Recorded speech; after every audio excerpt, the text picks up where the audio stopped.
आकाशवाणी मुंबई. सूर्यकांत आवटे प्रादेशिक बातम्या देत आहे. ठळक बातम्या. रब्बी हंगामासाठी 6 पिकांच्या किमान हमी भावात वाढ. सर्वाधिक वाढ मसुराच्या दरात. केंद्र सरकारी कर्मचाऱ्यांना 4.46% वाढीव महागाई भत्ता मंजूर. रेल्वे कर्मचाऱ्यांना उत्पादनाशी निगडीत 78 दिवसांच्या वेतनाइतका बोनस देण्याचा केंद्र सरकारचा निर्णय. राज्यातल्या 511 प्रमोद महाजन ग्रामीण कौशल्य विकास केंद्रांचं प्रधानमंत्री नरेंद्र मोदी यांच्या हस्ते उद्या उद्घाटन. परिवहन विभागातले मोटार वाहन निरीक्षक आणि सहाय्यक मोटार वाहन निरीक्षकांच्या बदल्या यंदापासून ऑनलाईन होणार. आणि क्रिकेट विश्वचषक स्पर्धेत आज चेन्नई इथं सुरू असलेल्या सामन्यात न्यूझीलंडचं अफगाणिस्तानसमोर 289 धावांचं आव्हान. रब्बी हंगामासाठी केंद्र सरकारनं 6 पिकांच्या किमान हमीभावात वाढ केली आहे. प्रधानमंत्री नरेंद्र मोदी यांच्या अध्यक्षतेखाली आज नवी दिल्ली इथं झालेल्या केंद्रीय मंत्रिमंडळाच्या बैठकीत हा निर्णय घेण्यात आला. माहिती आणि प्रसारण मंत्री अनुराग सिंग ठाकूर यांनी बैठकीनंतर प्रसारमाध्यमांना ही माहिती दिली. 2024-25 मध्ये विक्रीसाठी तयार पिकांना हे वाढीव दर मिळतील. सर्वाधिक वाढ मसुराच्या दरात प्रति क्विंटल 425 रुपये एवढी असून त्याखालोखाल राईच्या दरात प्रति क्विंटल 200 रुपये इतकी वाढ झाली आहे. गहू आणि करडईच्या किमान आधारभूत मूल्यात प्रति क्विंटल 150 रुपये वाढ झाली असून जवसाला 115 रुपये प्रति क्विंटल तर हरभऱ्याला 105 रुपये प्रति क्विंटल दरवाढ मिळाली आहे. सरासरी उत्पादन खर्चाच्या 1.5 भाव शेतकऱ्यांना मिळावा अशी घोषणा केंद्र सरकारनं 2018-19च्या अर्थसंकल्पात केली होती. त्या अनुषंगानं ही वाढ केली असल्याचं ठाकूर यांनी सांगितलं. शेतकऱ्यांचं जीवनमान उंचावण्याच्या दृष्टीनं तेलबिया, कडधान्य आणि भरड धान्य या पिकांच्या लागवडीत विविधता आणण्यावर सरकारचा भर आहे असंही त्यांनी सांगितलं. केंद्र सरकारी कर्मचाऱ्यांच्या महागाई भत्त्यात सुमारे 4.5% वाढ करण्यात आली आहे. केंद्रीय मंत्रिमंडळाच्या बैठकीनंतर माहिती आणि प्रसारण मंत्री अनुराग ठाकूर यांनी प्रसारमाध्यमांना सांगितलं की महागाई भत्ता 4.46% वाढवण्यात आला असून 48,67,000 कर्मचारी आणि सुमारे 68 लाख निवृत्ती वेतनधारकांना त्याचा लाभ होणार आहे. रेल्वे कर्मचाऱ्यांना 78 दिवसांच्या पगाराइतका बोनस देण्याचा प्रस्तावही आज मंत्रिमंडळानं मंजूर केला. या निर्णयामुळे बोनसपोटी 1,968 कोटी 87 लाख रुपयांचं वितरण 11,07,346 रेल्वे कर्मचाऱ्यांना करण्यात येणार आहे. उत्पादनाशी निगडीत बोनस केवळ अराजपत्रित कर्मचाऱ्यांना मिळतो. आर्थिक वर्ष 2022-23 मध्ये रेल्वेनं 1,509 दशलक्ष टन इतकी विक्रमी मालवाहतूक आणि जवळपास 6.5 अब्ज प्रवाशांची वाहतूक केली. राज्यातल्या 511 प्रमोद महाजन ग्रामीण कौशल्य विकास केंद्रांचं उद्घाटन प्रधानमंत्री नरेंद्र मोदी उद्या दूरदृश्य प्रणालीच्या माध्यमातून करणार आहेत. संध्याकाळी 4:30 वाजता हा कार्यक्रम होणार आहे. सध्या राज्याच्या ग्रामीण भागात 34 जिल्ह्यांमध्ये ही केंद्र स्थापित करण्यात आली असून युवकांना रोजगाराच्या संधी उपलब्ध करून देण्याच्या उद्देशानं या केंद्रांमध्ये विविध क्षेत्रांचं प्रशिक्षण दिलं जाणार आहे. प्रत्येक केंद्रामध्ये सुमारे 100 युवकांना किमान 2 व्यावसायिक अभ्यासक्रमांचं प्रशिक्षण दिलं जाईल. हे प्रशिक्षण औद्योगिक भागीदारांद्वारे आणि राष्ट्रीय कौशल्य विकास मंडळाच्या विविध संस्थांमार्फत दिलं जाणार आहे. पालघर जिल्ह्यातल्या 12 केंद्रांचा यात समावेश आहे. याविषयी अधिक माहिती आमच्या वार्ताहराकडून. राज्यातल्या 511 कौशल्य विकास केंद्रांमध्ये पालघर जिल्ह्यातल्या 8 तालुक्यामधल्या 12 ग्रामपंचायतींमधल्या प्रमोद महाजन ग्रामीण कौशल्य विकास केंद्रांचा समावेश आहे.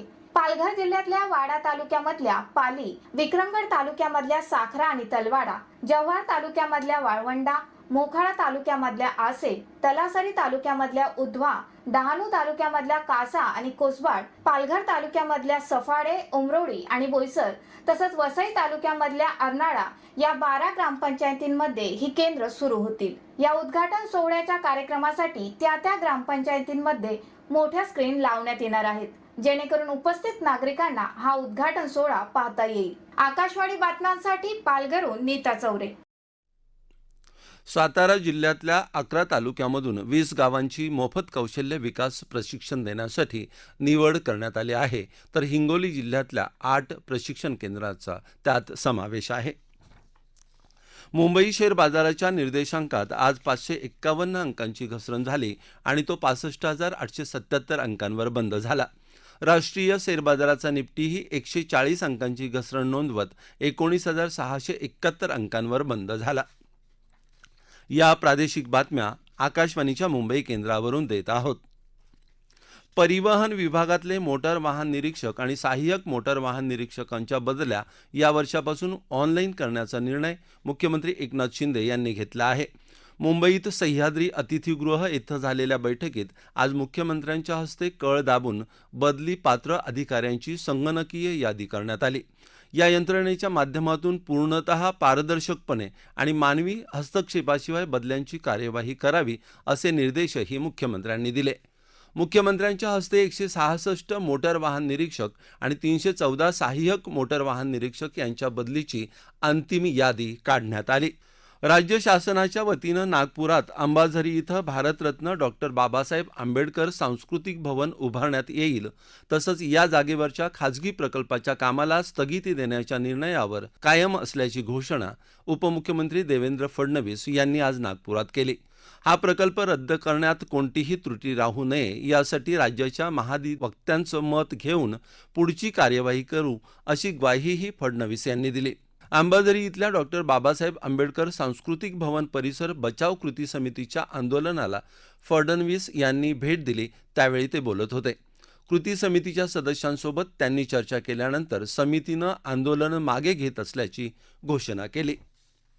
दूध संकलन केंद्रांवर दूध उत्पादक शेतकऱ्यांची फसवणूक होऊ नये म्हणून जिल्हा सहकारी दूध संस्था, वैधमापनशास्त्र अधिकारी आणि शेतकऱ्यांच्या प्रतिनिधींनी या केंद्रांमधल्या वजन मापासंदर्भात पाहणी करावी असे निर्देश अन्न, नागरी आणि ग्राहक संरक्षण मंत्री छगन भुजबळ यांनी आज एका पत्रकाद्वारे दिले.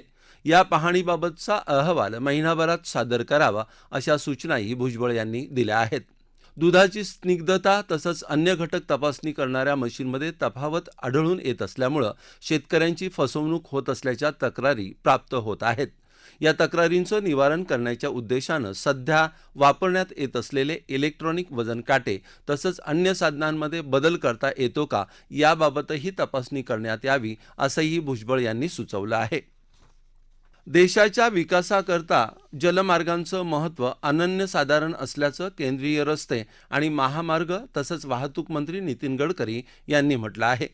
मुंबईत भरलेल्या जागतिक सागरी व्यापार परिषदेत देशांतर्गत जलमार्गविषयक सत्राला ते संबोधित करत होते.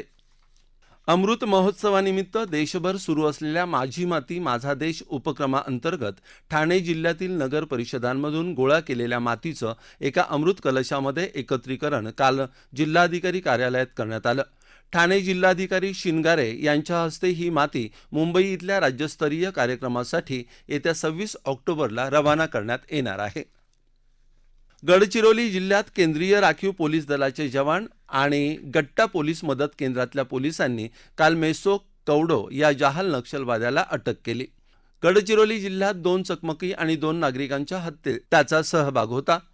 सिंधुदुर्ग जिल्ह्यातली डेंग्यूच्या रुग्णांची संख्या वाढत चालली आहे. सप्टेंबर या गेल्या महिन्यात तिथं सर्वाधिक 98 रुग्ण सापडले असून चालू ऑक्टोबर महिन्यातल्या 11 दिवसात 22 रुग्ण सापडले आहेत. एकदिवसीय विश्वचषक क्रिकेट स्पर्धेत आज चेन्नईच्या एम.ए. चिदंबरम स्टेडियमवर सुरू असलेल्या अफगाणिस्तान आणि न्यूझीलंड यांच्यातल्या सामन्यात न्यूझीलंडनं अफगाणिस्तानसमोर विजयासाठी 289 धावांचं आव्हान ठेवलं आहे. आज अफगाणिस्ताननं नाणेफेक जिंकून न्यूझीलंडला फलंदाजीसाठी आमंत्रित केलं.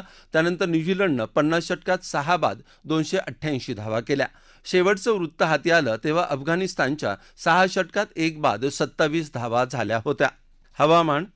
येत्या 2 दिवसात कोकण आणि मध्य महाराष्ट्रात तुरळक ठिकाणी पाऊस पडण्याची शक्यता हवामान विभागानं व्यक्त केली आहे. मराठवाडा आणि विदर्भात हवामान कोरडं राहण्याची शक्यता आहे. राज्यात सर्वात किमान तापमान महाबळेश्वर इथं 17.2 अंश सेल्सिअस नोंदवलं गेलं. ठळक बातम्या पुन्हा एकदा. रब्बी हंगामासाठी 6 पिकांच्या किमान हमी भावात वाढ, सर्वाधिक वाढ मसुराच्या दरात. केंद्र सरकारी कर्मचाऱ्यांना 4.46% वाढीव महागाई भत्ता मंजूर. रेल्वे कर्मचाऱ्यांना उत्पादनाशी निगडीत 78 दिवसांच्या वेतनाइतका बोनस देण्याचा केंद्र सरकारचा निर्णय. राज्यातल्या 511 प्रमोद महाजन ग्रामीण कौशल्य विकास केंद्रांचं प्रधानमंत्री नरेंद्र मोदी यांच्या हस्ते उद्या उद्घाटन. परिवहन विभागातले मोटार वाहन निरीक्षक आणि सहाय्यक मोटार वाहन निरीक्षकांच्या बदल्या यंदापासून ऑनलाईन. आणि क्रिकेट विश्वचषक स्पर्धेत आज चेन्नई इथं सुरू असलेल्या सामन्यात न्यूझीलंडचं अफगाणिस्तानसमोर 289 धावांचं आव्हान. याबरोबरच आकाशवाणी मुंबई केंद्रावरचं हे प्रादेशिक बातमीपत्र संपलं. नमस्कार.